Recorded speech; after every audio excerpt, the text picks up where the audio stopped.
Que el Dios Todopoderoso, el Dios Santísimo, el Altísimo de los cielos le bendiga. Este es su hermano Sonny una vez más con la Sagrada Escritura. Estamos estudiando el libro, el Evangelio de Juan. Hoy estamos en la parte número 20. Así, hermanos, estamos en la parte número 20 de este estudio que llevamos a continuación de la semana pasada, donde estuvimos hablando sobre Jesús, la luz del mundo. Hoy tenemos este tema.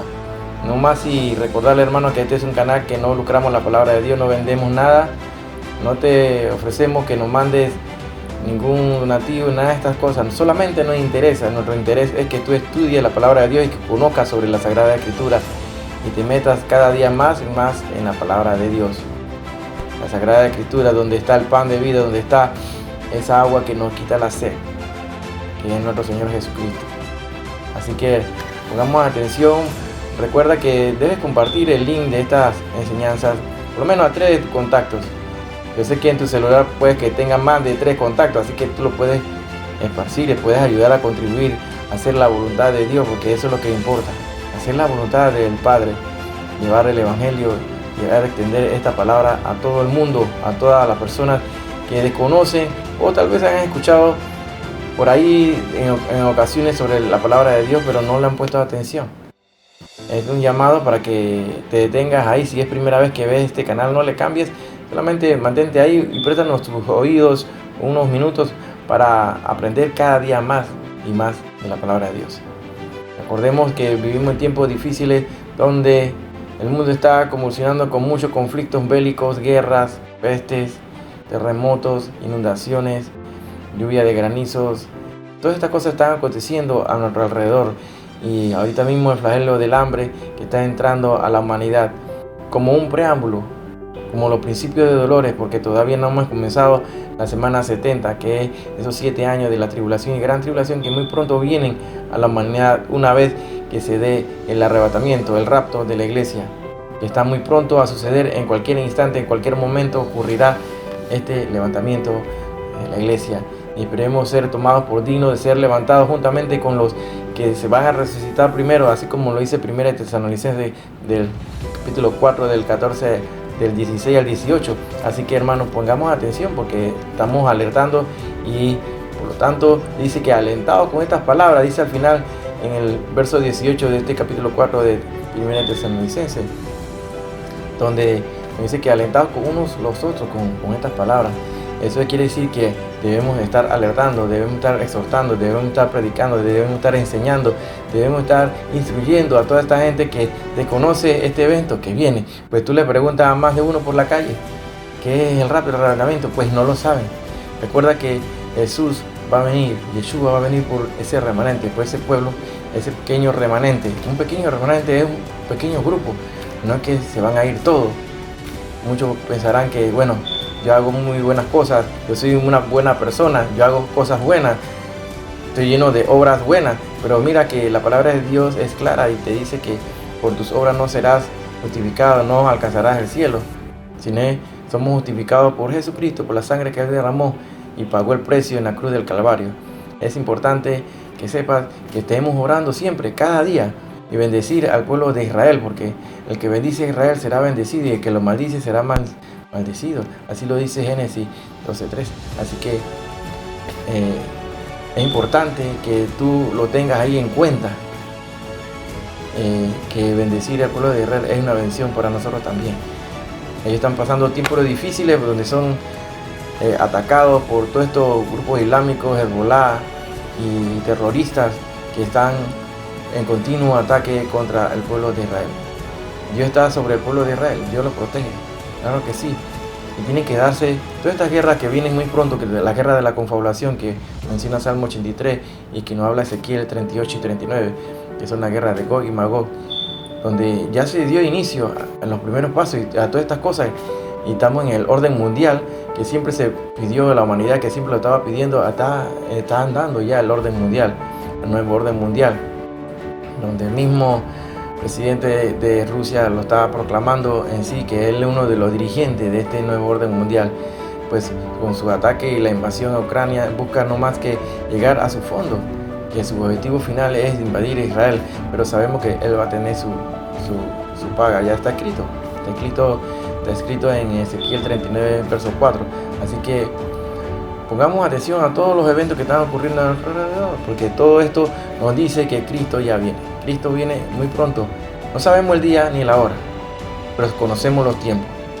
Así que es el tiempo de alertar, es el tiempo de exhortar, es el tiempo de compartir la palabra de Dios. Comparte el link de estas enseñanzas. Si no te has suscrito a este canal, suscríbete. Es totalmente gratis y te llegarán las notificaciones cada vez que se suba un programa nuevo. Así que hoy tenemos el tema Jesús, la luz del mundo. Así que continuemos el estudio de este capítulo 8 de Juan. Así que agarra tu Biblia y tu libro de apuntes y ve anotando ahí. Comencemos. Continuamos hoy estudiando el capítulo 8 del Evangelio según San Juan.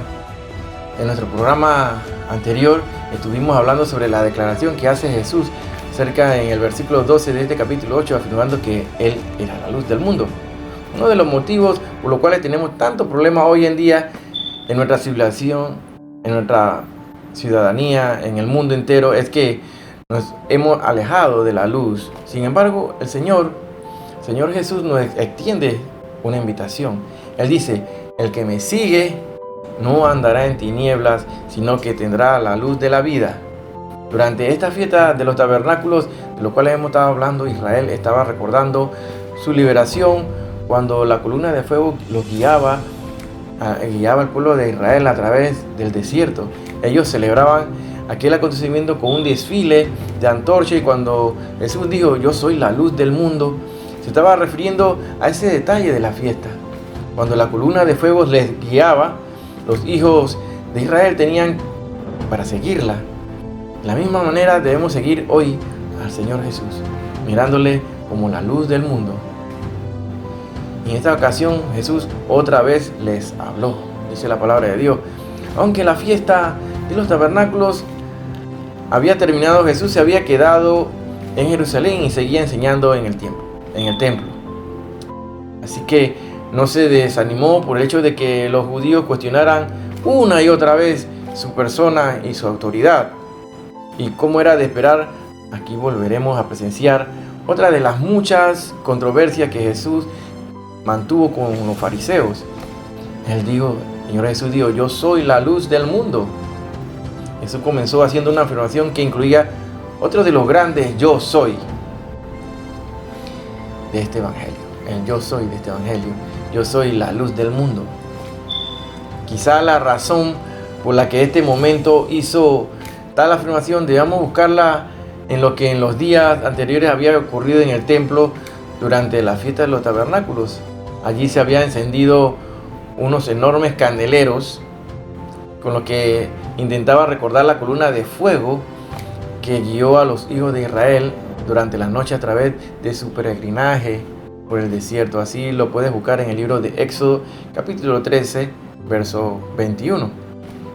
La relación con esto no sería de extrañarse, puesto que el Señor ya se había referido a otros hechos de esa etapa del pueblo de Dios, como el maná, ¿lo recuerdan? Con que el pueblo había sido sustentado en el desierto, Juan 6, 31 al 35. O del agua de la roca herida que sirvió para satisfacer su sed. Así lo puedes buscar en el libro de Juan, capítulo 7, versos 37 a 39. Así dice, y vamos a leer en Juan, estamos estudiando Juan del verso 13 en adelante del capítulo 8. Entonces los fariseos le dijeron: tú das testimonio acerca de ti mismo, tu testimonio no es válido. Respondió Jesús y le dijo: aunque yo doy testimonio acerca de mí mismo, mi testimonio es válido, porque sé de dónde he venido y a dónde voy. Pero vosotros no sabéis de dónde vengo ni a dónde voy. Había aquí un conflicto claro entre las autoridades religiosas y Cristo. En verdad, estaban acusando de jactarse de dar un falso testimonio, pero Jesús les dio 3 razones por las que su testimonio era verdadero. En primer lugar, Él le dice: sé de dónde he venido. Él dijo que sabía de dónde había venido. A propósito, los hombres de esta tierra no pueden decir que sepan en realidad de dónde vienen. Los científicos tratan de decirnos lo que sucedió hace millones de años. Sin embargo, ninguno de ellos está aquí. Ni uno de ellos estaba allí, ni siquiera hace 100 años. No saben de dónde vienen, solo pueden especular. Son especulaciones, pero el Señor Jesús sí sabía de dónde había venido. Así pues, de la misma forma en que Dios había iluminado a su antepasado en el desierto, ahora era el mismo Hijo encarnado quien les podía iluminar y dispersar las tinieblas de sus corazones. Y no solo a ellos, porque lo que Jesús afirmó es que Él es la luz del mundo, indicando con esto la misión universal de su ministerio. Cristo es la luz para todos los hombres, en todo momento y lugar. Él es la luz en el sentido absoluto. Cualquier otro hombre o movimiento religioso no tiene punto de comparación con Él. Por supuesto, estas palabras implican que el mundo necesita de su luz porque está sumido en las tinieblas, en esas tinieblas morales y espirituales. No olvidemos que el mundo está bajo el poder del príncipe de las tinieblas y que solo el Señor Jesucristo puede cambiar esta situación.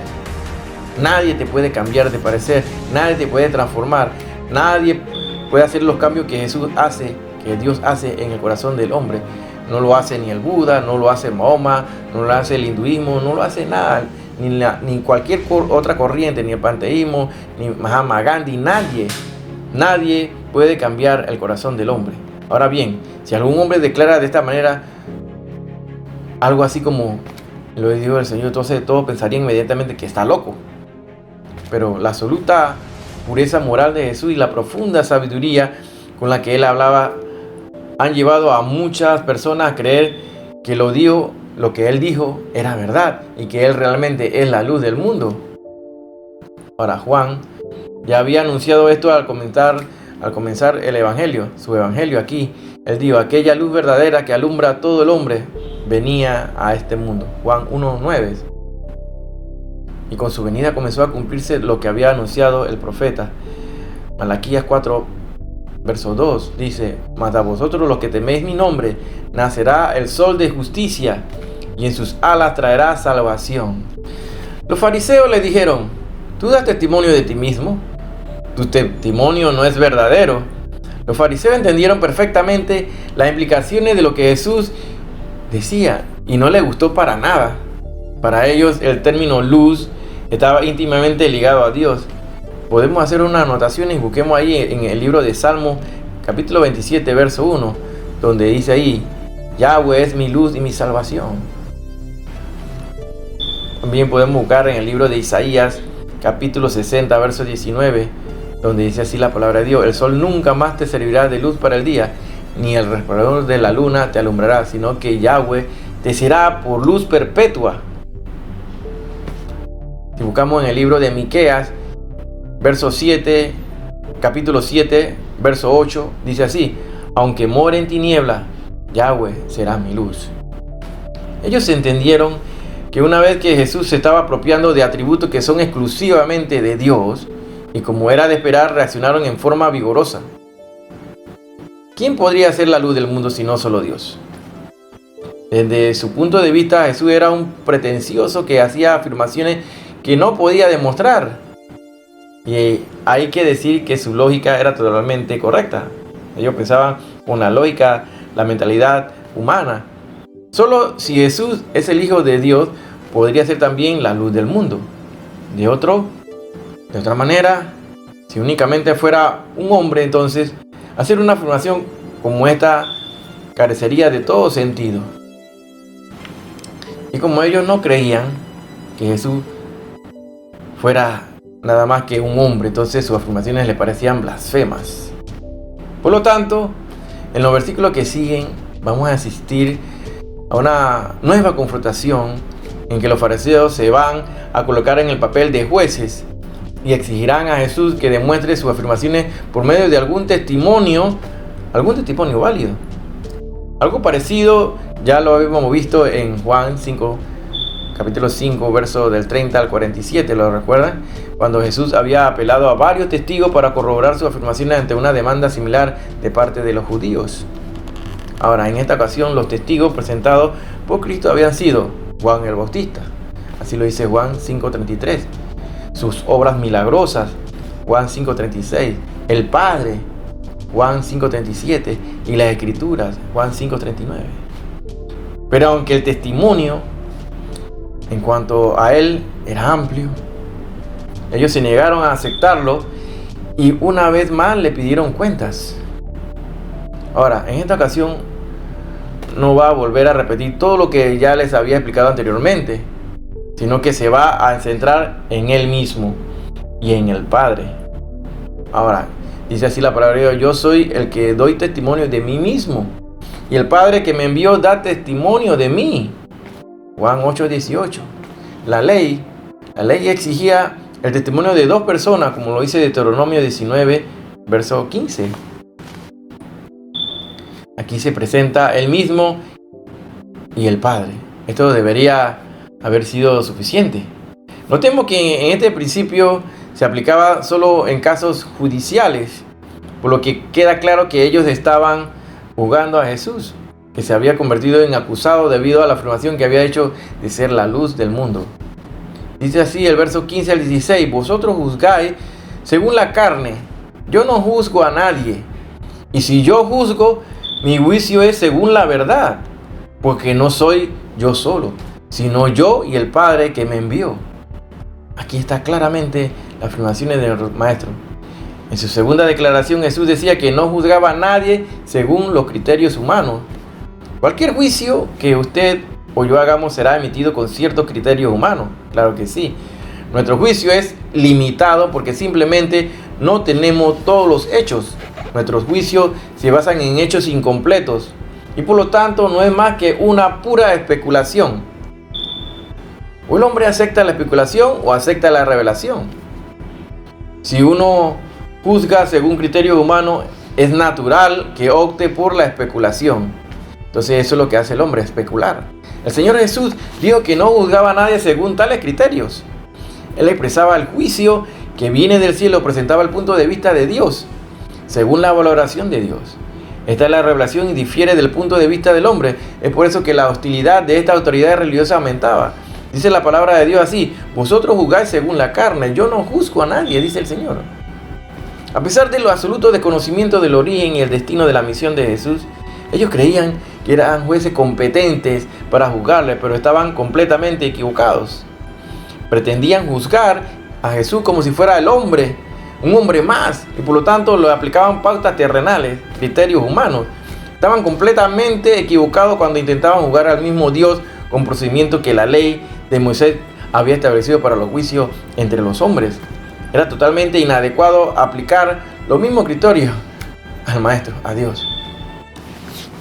En contraste con ellos, Cristo, mientras estaba en la tierra, no juzgaba a los hombres, pero si lo hiciera, su juicio sería justo, porque Él no actuaba solo, sino con el Padre. Así dice la palabra de Dios: y si yo juzgo, mi juicio es verdadero, porque no soy yo solo, sino yo y Él que me envió. ¿Quién? El Padre. Con esto, lo que vino a decir es que su forma de juzgar se ajustaría a lo que Moisés había estipulado. Y en vuestra ley está escrito que el testimonio de dos hombres es verdadero. Que el testimonio de dos hombres sería considerado válido, cuanta más el del Padre y del Hijo juntos. A continuación, vuelve entonces a recalcar el acuerdo perfecto entre su propio testimonio y el del Padre, no solo en el juicio, sino en su testimonio acerca del Hijo. Yo soy el que doy testimonio de mí mismo, dice, y el Padre que me envió da testimonio de mí. Avanzando en los versos, vamos del 17 al 18, y en nuestra ley está escrito que el testimonio de dos hombres es válido, dice. Yo soy el que doy testimonio de mí mismo, también el Padre que me envió da testimonio de mí. Aquí tenemos la tercera razón por la cual su testimonio era verdadero. El Padre daba testimonio de él. Ellos habían escuchado al Padre como una voz del cielo. Dice la palabra de Dios así: mi testimonio es verdadero, porque sé de dónde he venido y a dónde voy. Ya lo habíamos mencionado anteriormente. Debemos entender que la situación planteada por los fariseos era absurda. ¿Cómo podía un hombre juzgar a Dios?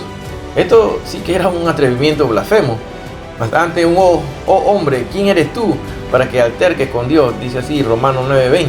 Esta actitud de los fariseos implicaba un orgullo desproporcionado.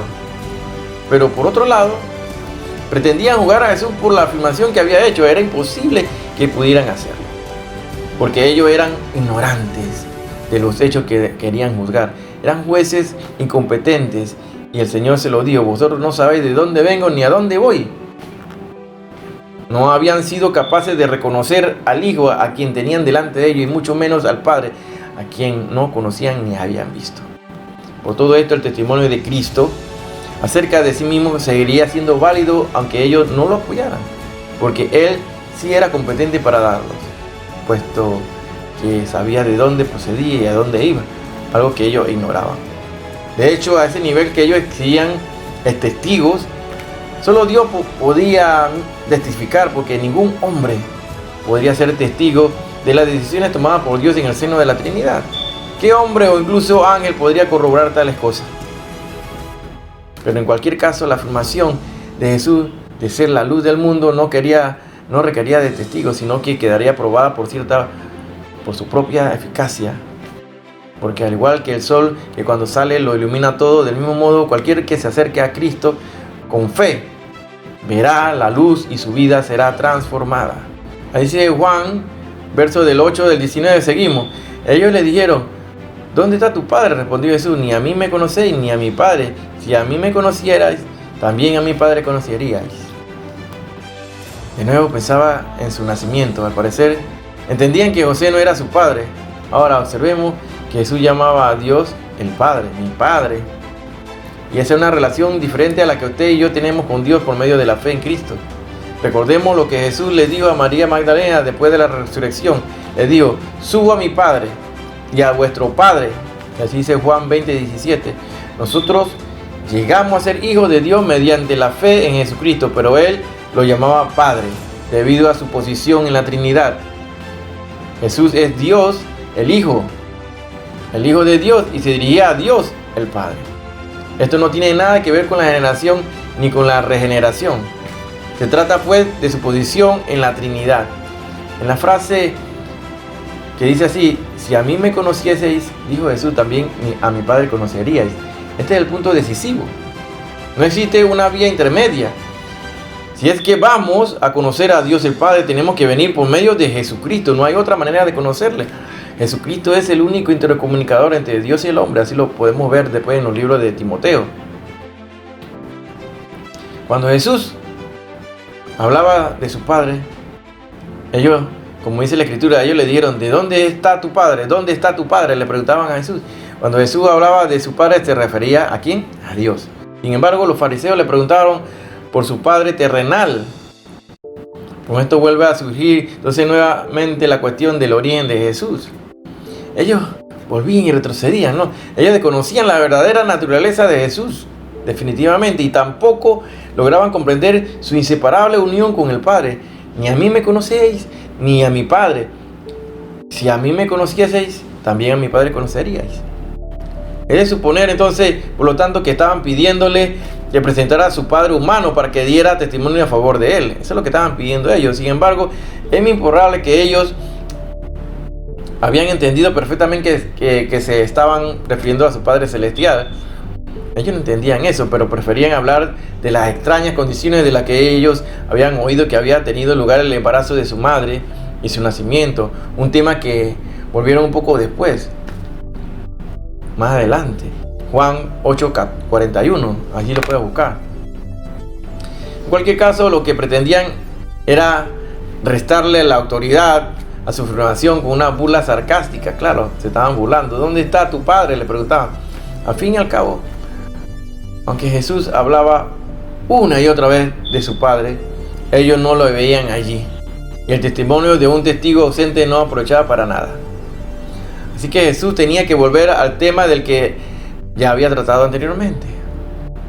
La razón de su ignorancia se debía a que no conocían al Padre, ni tampoco quién era Él. Si conocieran a alguno de ellos, también conocerían al otro, siendo los dos de la misma naturaleza. A partir de aquí, entonces, deberían ser ellos responsables de demostrar que si conocían al Padre, no era culpa del Señor que ellos no conocieran al testigo que Él citaba en su favor. Así leemos en el verso 20 al 22. Desde capítulo 8, esta palabra habló Jesús en el lugar de las ofrendas, enseñando en el templo, y nadie lo prendió, porque aún no había llegado su hora. Otra vez le dijo Jesús: yo me voy, y me buscaréis, pero en vuestros pecados moriréis. A donde yo voy, vosotros no podéis ir. Decían entonces los judíos: ¿acaso pensará matarse? ¿Qué dice? ¿A dónde yo voy, vosotros no podéis ir? El tesoro estaba en el patio de las mujeres. Este era el lugar donde le habían traído a la mujer sorprendida en adulterio. Usted puede notar la magnitud de la falta de la comprensión de estos líderes judíos. En primer lugar, le preguntaron: ¿de dónde está tu padre? Ahora aquí en el versículo 22 se preguntaron: ¿se matará a sí mismo? No sabían nada en cuanto al hecho de que él estaba enseñándole a los suyos que iba a Jerusalén para morir en manos de los que no eran judíos, que estos mismos líderes religiosos le entregarían, que moriría una muerte redentora por los pecados del mundo. ¿Se mataría a sí mismo? Claro que no, pero entregaría su vida en rescate por muchos. Dice la escritura así: esta palabra habló Jesús en el lugar de las ofrendas. Parece que en este punto hubo una interrupción en la discusión y el evangelista la aprovecha para hacer notar que él había estado enseñando públicamente en el templo, concretamente en el lugar de las ofrendas, un sitio conocido y frecuentado por todos los judíos. Por otro lado, se añade al comentario de que aunque estaba enseñando en el templo, nadie le prendió, porque aún no había llegado su hora.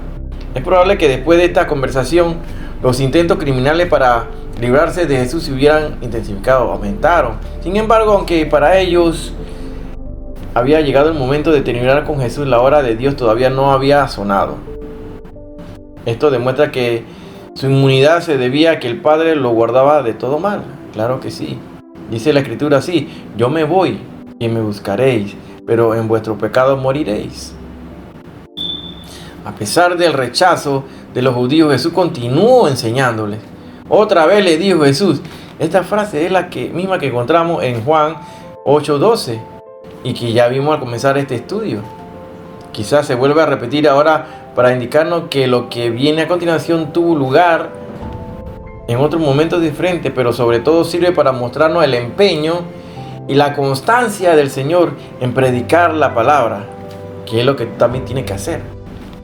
La razón por esta persistencia estaba en el hecho de que Él iba a partir muy pronto de este mundo, y aquellos que no le habían recibido quedarían en un estado mucho peor que en el que se había encontrado cuando Él había venido.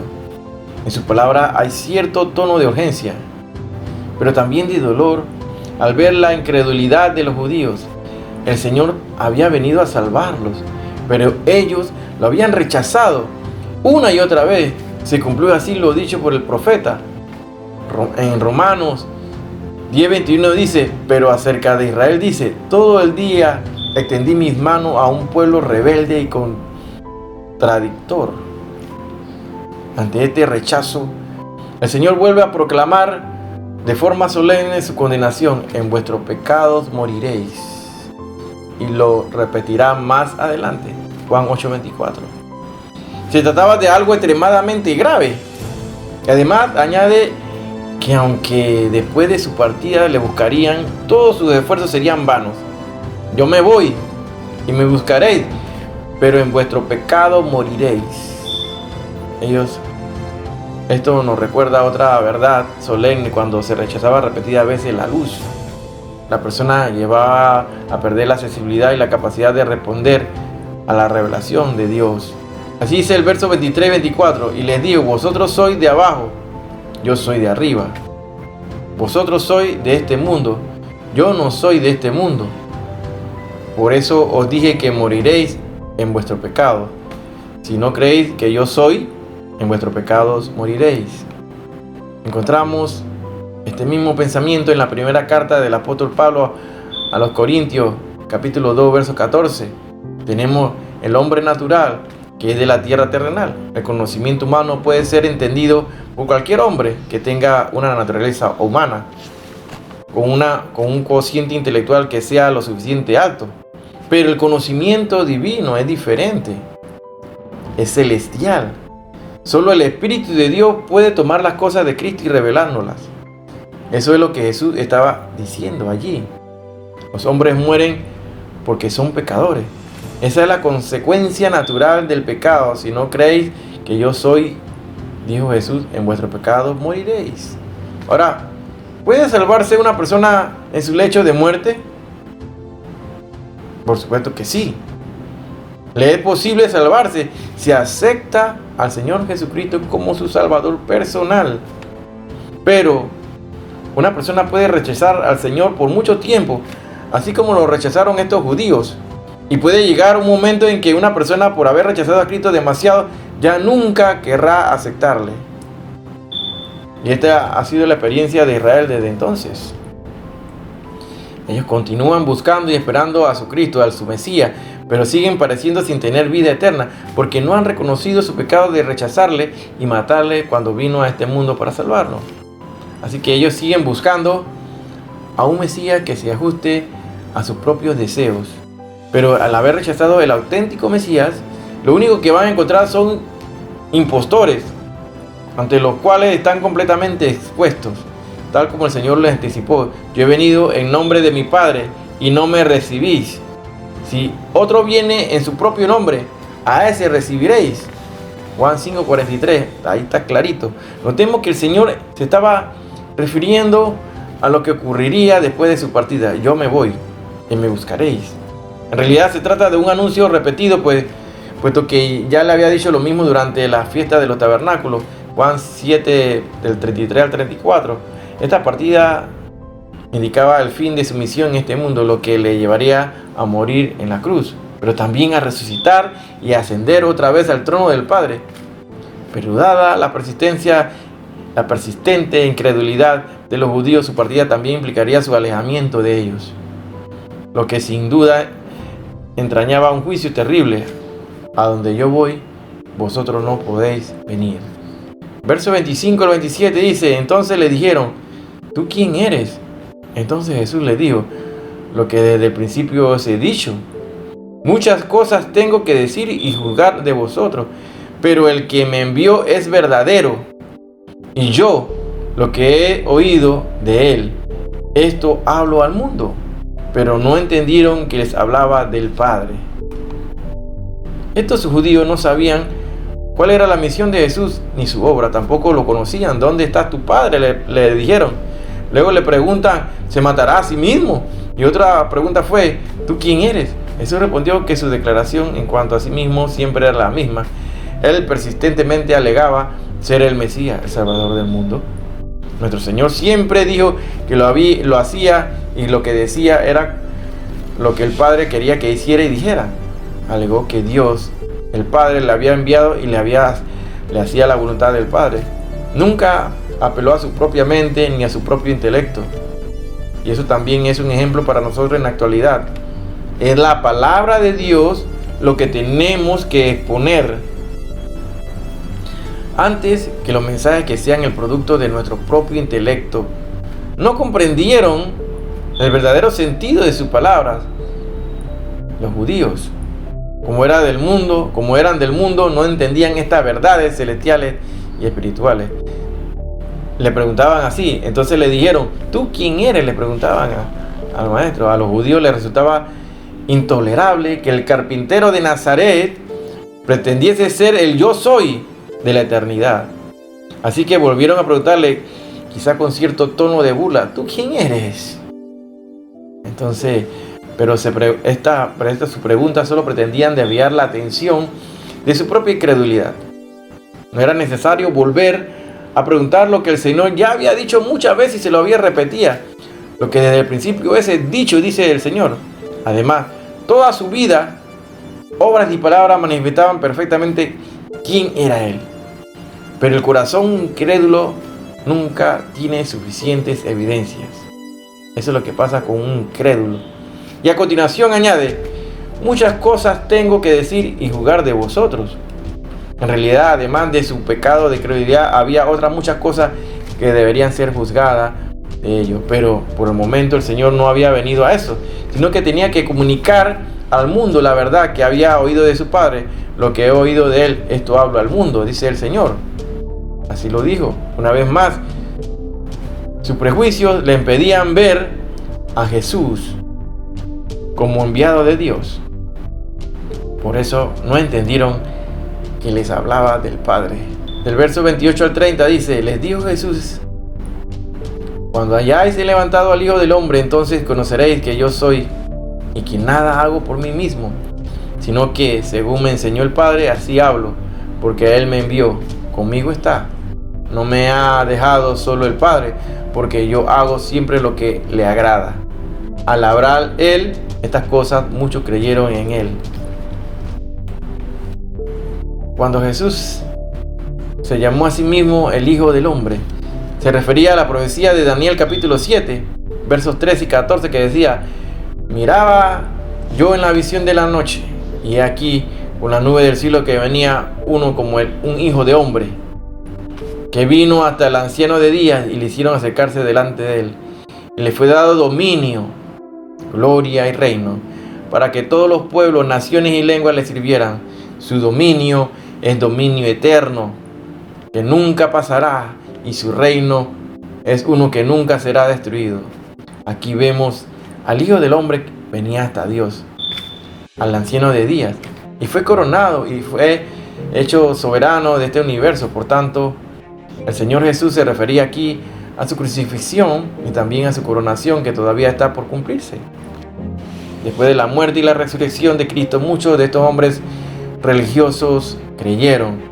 En el libro de los Hechos de los Apóstoles se nos dice que muchos de los sacerdotes en Jerusalén creyeron. Esto es lo que Jesús le había anunciado entonces.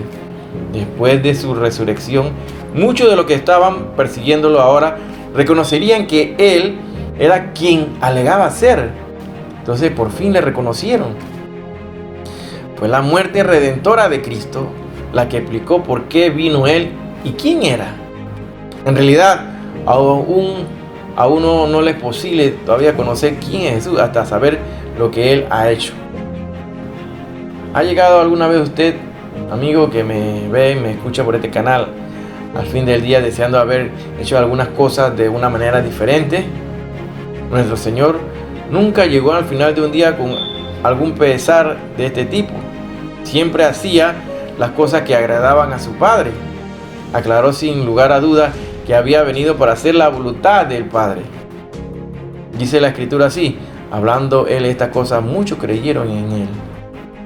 Estas palabras de Jesús llevaron a muchos a creer. Sin embargo, viendo el contexto posterior, nos damos cuenta que eso no implica un cambio de corazón o un verdadero arrepentimiento. Esto nos recuerda a aquellos judíos que fueron mencionados al comienzo del ministerio de Jesús. Sigamos ahí en el verso 31 al 33, dice: dijo entonces Jesús a los judíos que habían creído en Él: si vosotros permanecéis en mi palabra, seréis verdaderamente mi discípulo y conoceréis la verdad, y la verdad os hará libre. Le respondieron: descendientes de Abraham somos, y jamás hemos sido esclavos de nadie. ¿Cómo dices tú, seréis libres? La fe sola salva, pero la fe que salva no permanece sola, aislada, sino que producirá algo. Después que una persona cree en el Señor Jesucristo, querrá crecer y seguir viviendo según la palabra. La prueba de la fe es que una persona continúe andando con el Señor. La verdad os hará libre. Así dijo el Señor. La verdad es que Jesucristo es el Salvador del mundo. Él es la verdad. Primero venimos a Él como nuestro Salvador, y luego, al seguir con Él, aprendemos por la experiencia que somos libres. Somos libres del castigo del pecado, y por tanto no nos es necesario quedarnos despiertos toda la noche preocupándonos si es que iremos a parar al infierno o no. Lo único que nos exige es confiar en Él y dejar que Él viva su vida a través de nosotros. Cuando nos entregamos a Él, somos completamente libres. Así dice la palabra de Dios. Le respondieron: descendientes de Abraham somos y jamás hemos sido esclavos de nadie. ¿Cómo dices tú, seréis libres? Sin duda alguna, como que no le entendían. Estaban mintiendo cuando dijeron eso. Habían sido esclavos en Egipto, claro que sí. Ellos dicen que nunca habían sido esclavos. Habían sido esclavos en Egipto, en Babilonia. Y aún en aquel momento, mientras hablaban, estaba bajo ¿quién? Bajo el yugo de los romanos. Qué tan falsa era su afirmación, ¿verdad? Nunca habían sido esclavos, dice. En los versos 34 y 38 dice así: Jesús le respondió: de cierto os digo que todo aquel que practica el pecado, esclavo es del pecado. Y el esclavo no queda en la casa para siempre, el Hijo sí queda para siempre. Así que si el Hijo os liberta, seréis verdaderamente libres. Sé que soy descendiente de Abraham, sin embargo, intentáis matarme, porque mi palabra no haya cabida en vosotros. Yo hablo lo que he visto estando junto al Padre, y vosotros hacéis lo que habéis oído junto a vuestro Padre. Definitivamente no eran libres física ni espiritualmente. Alegaban ser descendientes de Abraham y sin embargo todavía buscaban cómo matar a Jesús. Todo aquel que hace pecado, dijo Jesús, esclavo es del pecado. Y esto se expresa en el tiempo presente. Si alguien sigue viviendo una vida de pecado, esa persona es esclava del pecado. Dudamos que pase un día sin que alguno de nosotros peque. Pero el que es hijo de Dios acude al Padre todos los días, le confiesa su pecado y obtiene el perdón. En cambio, el hijo del diablo nunca hará esto. Este es el sentido que el apóstol Pablo dio a sus palabras en la epístola a los Romanos, capítulo 6, verso 16, cuando dijo: ¿no sabéis que si os sometéis a alguien como esclavo para obedecerle, sois esclavo de aquel a quien obedecéis? Jesús entonces habló de una manera sutil. Un siervo puede venir y trabajar para usted durante el día, pero cuando llega la noche, sale y regresa a su casa. El hijo, en cambio, llega, se siente y se relaja para descansar porque es el hijo.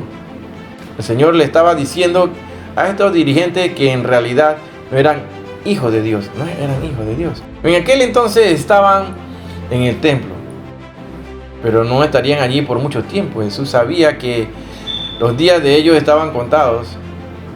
En efecto, esto es lo que iba a pasar, lo que sucedería en el año 70 después de Cristo. Vino Tito y llevándose a todos lo vendió como esclavo. La hora de salir había llegado y los siervos tuvieron que salir de la casa. Estimado amigo, el Hijo nos hace libres de verdad. No es necesario que seamos siervos del pecado. Muchos cristianos aceptan la derrota y el fracaso como si fueran experiencias normales de la vida del cristiano. Pero la intención de Dios nunca fue que viviéramos así. Su propósito para nosotros es que vivamos para Él mediante el poder del Espíritu Santo. Si leemos de los versos 39 al 44, 39 al 44 dice así: respondieron y le dijeron: nuestro padre es Abraham. Jesús les dijo: si fuerais hijo de Abraham, las obras de Abraham haríais. Pero ahora intentáis matarme a mí, pues he hablado de verdad, la cual he oído de Dios. No hizo esto Abraham. Vosotros hacéis las obras de vuestro padre. Entonces le dijeron: nosotros no hemos nacido ni de fornicación.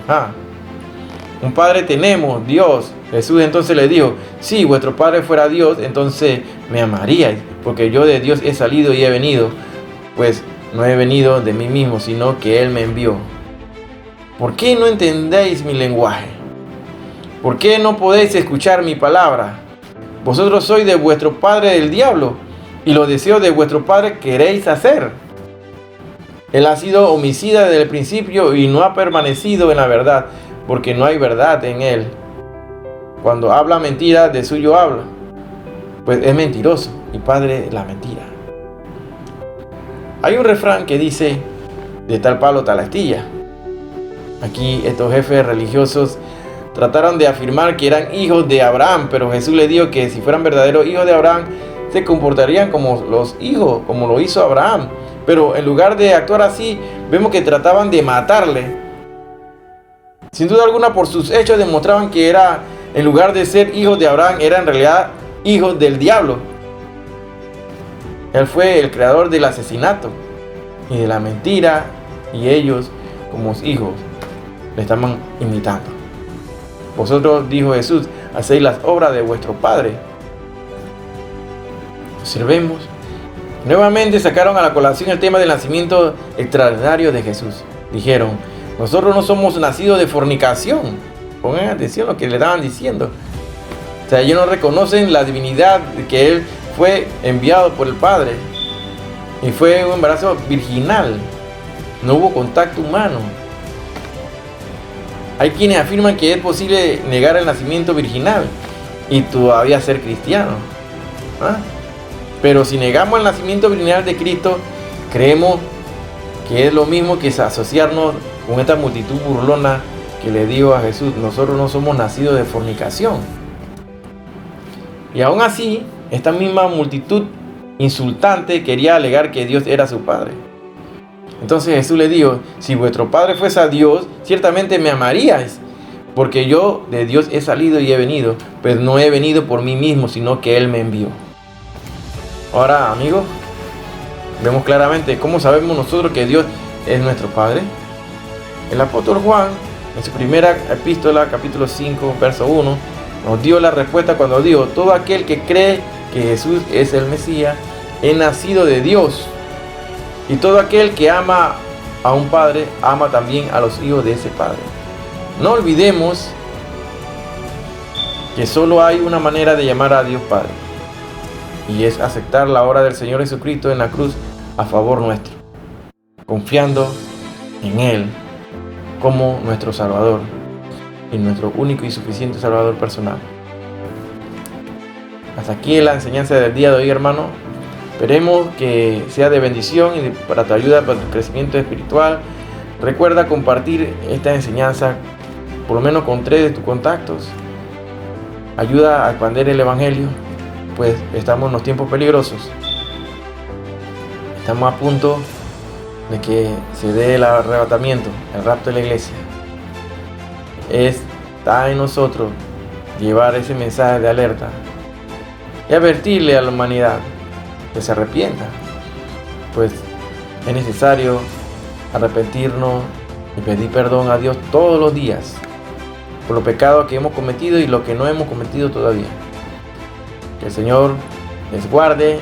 Shalom Alejem. Nos vemos la próxima semana, y si Cristo no ha venido.